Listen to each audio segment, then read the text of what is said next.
Welcome to part 2, and I have to admit, take 2, on a paper pumpkin alternatives from the September kit. Because the first video is so bewitched with problems, I've decided that I will put all the cutting instructions below the video, and I will just simply walk you through how I constructed this card. It's pretty straightforward. Here are the components I used for the card. Using the Bumblebee plaid piece from the Plaid Tidings pack of Designer Series paper, I have cut 2 strips that are 1 7/8 by 5 1/4, and 1 strip that I've cut 3/4 by 6. This is also part of the piece that was left from the first card that we cut away on the box.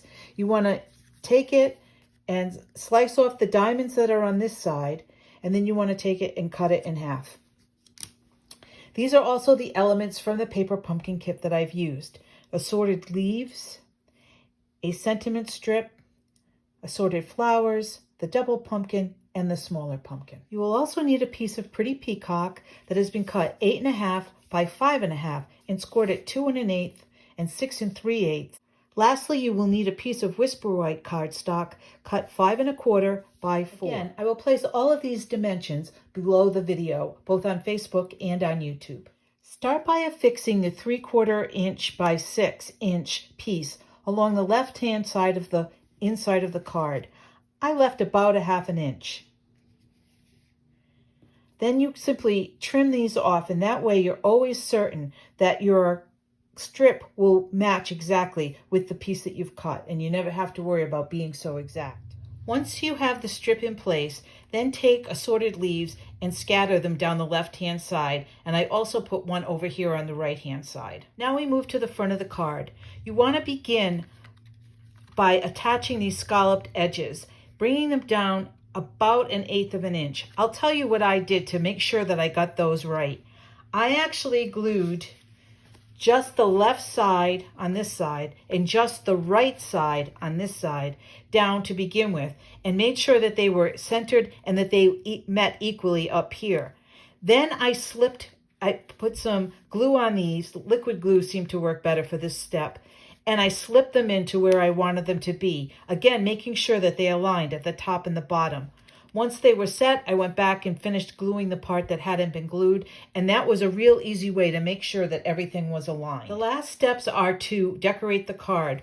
One thing I wanted to point out to you is that a lot of these centers are not easily popping out. So you want to take your pick tool and just pop them out. And that way the yellow showing through, or the bumblebee showing through, looks like the center of flowers. I also put the bumblebee flower on top of these 2 flowers so that they would be more separated from the background.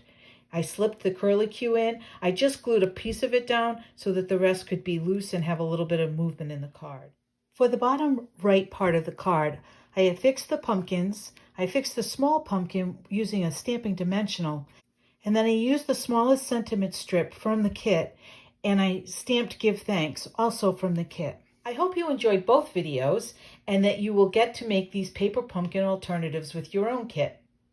Please don't hesitate to contact me at craftingwithmarilyn@gmail.com with any questions that you may have, especially with the second video since it is such an abbreviated instructional video. If you don't currently have a Stampin' Up demonstrator, I would love to be your demonstrator. Or if you're interested in the paper pumpkin kits and how you can start getting them delivered to your home, please contact me again at craftingwithmarilyn@gmail.com. Thanks so much for watching my videos. Happy crafting!